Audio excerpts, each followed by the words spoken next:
Olá, eu sou a Cris e eu estou aqui para mais uma aula sobre Espiritismo. Hoje eu vou falar com você sobre o período da infância.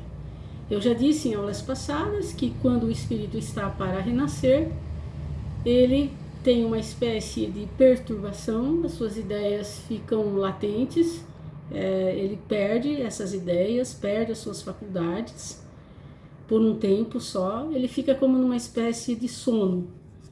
E justamente para que ele possa, com o nascimento, começar de um ponto zero, né? Esquecendo as coisas que estão para trás, para não alavancar, não atravancar a sua evolução, o seu desenvolvimento. Todas as vezes que um espírito ele renasce, obviamente ele renasce mais forte, moral e intelectualmente, porque sempre ele teve alguma conquista na sua existência anterior, por menor que seja uma conquista, nem que seja pequena, teve, né? Então, quando ele nasce, as suas ideias não estão ainda totalmente formadas, porque à medida que os órgãos vão se desenvolvendo, vai se desenvolvendo a inteligência. A gente nota isso, né? Que a criança ela não está com a sua inteligência formada, não está com o seu conhecimento todo adquirido assim ali para ele.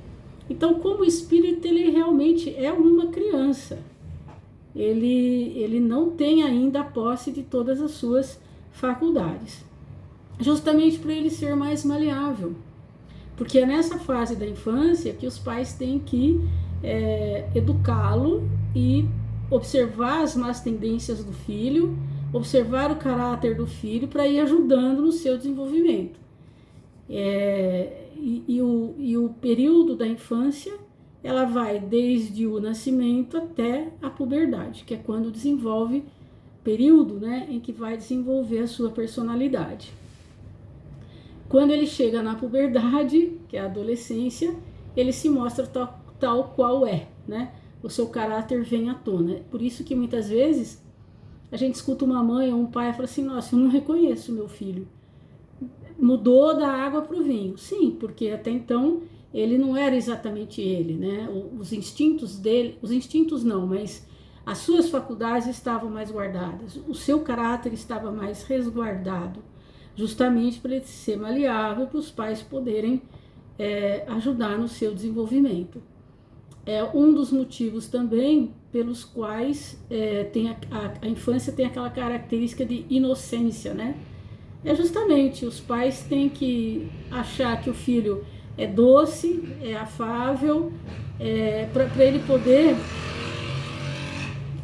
olhar para aquele filho também com doçura, olhar para aquele filho vendo que ele é frágil, para poder ter todos os cuidados com ele e para poder também ajudá-lo no seu desenvolvimento, né? Se o filho já nascesse tal qual ele é, os pais teriam muita dificuldade para levá-lo ao bom caminho. Então, é uma das características, né, do porquê da inocência da criança, dessa candura, dessa afabilidade da criança.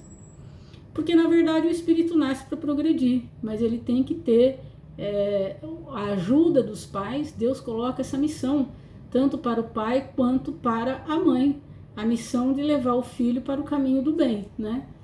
E então essa fase é muito, muito útil para que os pais possam intervir. Todas as transformações físicas da criança vêm da genética. Agora,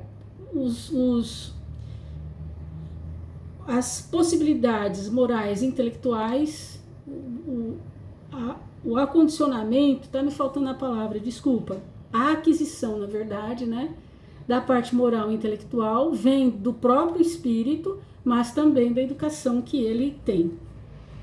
Já disse para vocês em aulas passadas que a memória é totalmente bloqueada, porque ou ela pode humilhar aquele espírito, pode exaltar o seu orgulho, ou também pode perturbar as suas relações sociais. Já expliquei isso em aulas passadas, então eu não vou repetir aqui. Geralmente também o espírito nasce no mesmo meio em que ele já viveu, para poder reparar os seus erros. Então, a gente está sempre ali meio que no mesmo grupo, né? Não só familiar, mas o mesmo grupo, assim, numa profissão, nos contatos sociais. Geralmente, né? Um ou outro que foge à regra, mas o conjunto, geralmente é um conjunto que já foram, já viveram juntos, por isso que muitas vezes também existem os problemas, né? Problemas criados em vidas passadas para tentar resolver nesta vida. Para o espírito poder se melhorar, Deus lhe dá a voz da consciência, né? É o guia mais infalível, é a consciência, e também analisar suas más tendências. Nós temos que analisar as nossas más tendências para poder tentar corrigi-las. A gente tem que engendrar todos os esforços necessários para poder corrigir essas más tendências que já vêm de vidas passadas. E não adianta alguém falar que não tem, todos nós temos. Todos nós temos orgulho, todos nós temos o egoísmo e todos nós temos uma má tendência que difere de uma pessoa para outra, mas todos têm, e esse é o nosso grande objetivo, vencer todas essas más tendências. Eu falei que a criança, ela tem aquela fase de inocência, né, em que ela é muito calma, muito dócil, ela é muito assim meiga, maleável, né, no seu caráter ali para os pais fazerem tudo o que possam para ajudá-la, mas tem também aquelas crianças que não, que elas já desde o berço parece que tem aquele instinto perverso, né? Aquele instinto de falsidade, de traição, aquele instinto do roubo, até do assassinato. Tanto que tem crianças que cometem roubo, matam, e aí a lei civil absolve essas crianças porque dizem que elas agiram sem discernimento. A lei civil está correta, tem que absolver mesmo, porque na verdade a criança ela não fez com intenção, ela fez por instinto. E é por isto que tem o período da infância. E é por isto que o período da infância é tão longo. Você vê, a infância vai até a puberdade, quer dizer, os pais têm aí um tempo enorme para tentar ajudar esse espírito a ir para o caminho do bem. Principalmente esses com necessidades, assim, maiores, né? Com esses instintos, assim, perversos. De onde que vêm esses instintos? Muitas vezes as crianças nasceram e estão ali no mesmo meio, receberam a mesma educação, no entanto, um tem um instinto muito perverso e o outro tem um instinto muito dócil. De onde vem isso? Gente, da inferioridade do espírito, né? Quando a criança nasce, é um espírito já velho, que já viveu muitas vezes. Então, vou repetir, é uma missão muito importante que Deus coloca para o pai e para a mãe, para o desenvolvimento desse caráter, para o desenvolvimento dessa criança na senda do bem. Deus coloca sob a tutela mesmo, né? E os pais têm uma responsabilidade imensa. Quando o pai ou a mãe negligencia essa educação e o filho acaba pegando o caminho do mal, é da responsabilidade sim do pai e da mãe. E no futuro, esses pais vão estar novamente com essa criança ali junto com o sofrimento dela, porque faltou a fazer a sua parte. Então vão sim passar por momentos muito dolorosos, o pai, a mãe e esse filho, porque eles vão ter que cumprir com a missão que eles têm que cumprir. Agora, também pode acontecer dos pais fazerem tudo que está ao alcance e a criança não se melhorar. Aí eles não têm que ter sentimento de culpa, eles fizeram tudo que estava ao alcance deles. A criança não se melhorou, paciência, né? Agora, existe, às vezes, um grande grau de porcentagem de mortalidade infantil. Então, eu vou ler para vocês o que o Espiritismo, como que o Espiritismo justifica essas mortalidades. Na pergunta 199 do Livro dos Espíritos diz o seguinte: por que a vida frequentemente é interrompida na infância? Então, se a gente vê, por exemplo, esses países onde tem a problemática socioeconômica muito grande, né? a mortandade de crianças é grande. A resposta dos espíritos. A duração da vida de uma criança pode ser, para o espírito que está nela encarnado, o complemento de uma existência interrompida antes do seu tempo marcado. Então, olha, a duração da vida da criança pode ser, para o espírito que está nela encarnado, o complemento de uma existência que foi interrompida antes do seu tempo marcado. E aí a sua morte, no mais das vezes, é uma prova, uma expiação para os pais. Então é a justificativa do porquê de tanta mortandade infantil, sendo que a criança não provocou isso. Ela nasceu e de repente, por um problema de saúde ou por um problema de acidente, ela vem a perder o seu corpinho físico, né? E volta para o mundo espiritual. O espiritismo justifica desta forma. E temos que entender também que nós já vimos que a reencarnação, ela dá muito trabalho, né? Os espíritos têm que muito trabalho para poder conseguir fazer com que um espírito reencarne e ainda com todas aquelas características que ele precisa para a sua evolução. Então, e eu disse também numa outra aula que os mentores espirituais, né, os protetores, na verdade, espirituais da criança, ficam quase que 24 horas ali com a criança para evitar que aconteça algum acidente, algum problema. Porque é muito difícil a reencarnação. Não se perde uma reencarnação assim ao acaso, isso não existe.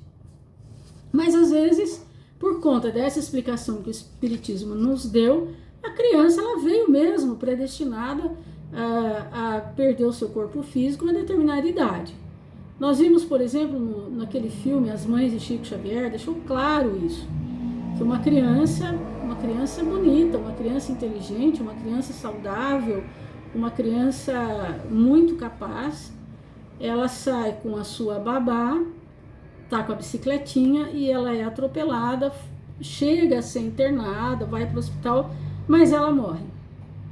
E a mãe e o pai culpam por demais essa babá, achando que a babá tinha sido negligente com aquela criança, que permitiu que a criança sofresse o acidente e morresse. E parece que até despediram a babá, mandaram embora, assim, falaram palavras ásperas com ela, né? Não perdoaram. Mas aí um dia a mãe resolveu ir até o Chico Xavier, porque ela não conseguia superar essa dor da morte do seu filho e a angústia que ela tinha, a mágoa que ela tinha dessa babá. Então ela foi falar com o Chico, e quando chegou até o Chico falou: minha irmã, perdoa essa babá, porque na verdade Emmanuel está me dizendo aqui que era para você estar com o teu filho, era para ele sofrer o acidente com você, mas por merecimento seu, porque ia ser um baque muito forte para o seu espírito, talvez você nem aguentasse o baque, colocaram a babá no seu lugar. Então perdoe a babá, ela não tem culpa de nada. Muito pelo contrário, ela entrou no seu lugar. Seu filho era para ter perdido a vida do seu lado e não do lado da babá. Isso mostrando que não existe acaso, nem mesmo para a morte, a não ser que nós provoquemos. Aí é diferente, por negligência nossa, aí é completamente diferente, né? Podemos pegar uma doença por negligência ou sofrermos um acidente por negligência, mas caso contrário não, né? Não existe o acaso. Outra curiosidade que eu gostaria de dizer para vocês é que os espíritos também, Kardec também perguntou para os espíritos se em todos os mundos tinha o período da infância. Ele diz que sim, que tem, todos têm. Mas, por exemplo, em Júpiter, que é o planeta mais desenvolvido do nosso sistema solar, aqui do nosso sistema mesmo, né? O período da infância é de 6 meses. Você vê aqui, o período da infância chega até lá para a adolescência, né? Muito tempo. Em Júpiter, 6 meses. Por que essa diferença? Por conta da evolução do planeta, dos espíritos que nele habita, né? Por quê? Por exemplo, se eu sou um espírito inferior, como os daqui da Terra, né? Nós somos espíritos inferiores. Nós temos ainda muitas más tendências a corrigir, a superar. Então, nós precisamos de um período grande para que os pais possam ter influência sobre nós e ajudar no nosso melhoramento. Ao passo que num planeta em que é mais desenvolvido, que os espíritos não são tão inferiores, eles não precisam de um tempo tão grande, porque eles têm poucas coisas assim a melhorar. Então não há necessidade de um tempo tão grande. Daí essa diferença, né? Júpiter, o período da infância é apenas de 6 meses. Bom, essa é a aula que eu queria falar para vocês, uma aula curta. Estou vendo aqui 15 minutos, né? Mas era isso que eu tinha para falar. Eu desejo a todos que muita reflexão, né? Muito cuidado com as escolhas que nós fazemos todos os dias, muito cuidado em tentar vencer e muito esforço também para tentar vencer as nossas más tendências. Fiquemos de olho, façamos reflexões, tudo aquilo que nós temos que nos melhorar. Vamos voltar para o mundo espiritual de onde viemos, não com as mãos vazias, mas com as mãos cheias, né? Do bem que tivermos feito aqui no planeta Terra, com todas as pessoas, das mudanças que fizemos, os esforços que nós fizemos para vencer as nossas más tendências. Vamos aproveitar ao máximo a nossa reencarnação. A estadia que temos aqui passa muito, muito rápido. Quando a gente vê, já está na hora de ir embora, e aí a gente leva um susto, né? O que eu fiz, meu Deus? O que eu podia ter feito e não fiz? Jesus foi muito claro, não basta não fazer o mal, é necessário fazer o bem. Então que nós possamos ter essas reflexões, fazer essas reflexões, conseguimos enxergar friamente, né, imparcialmente, conseguindo ver os nossos defeitos. Muitas vezes a gente tem uma dificuldade muito grande de enxergar os nossos defeitos. Vamos olhar cara a cara para eles, né? Vamos nos aceitar como nós somos, para nós podermos nos melhorar.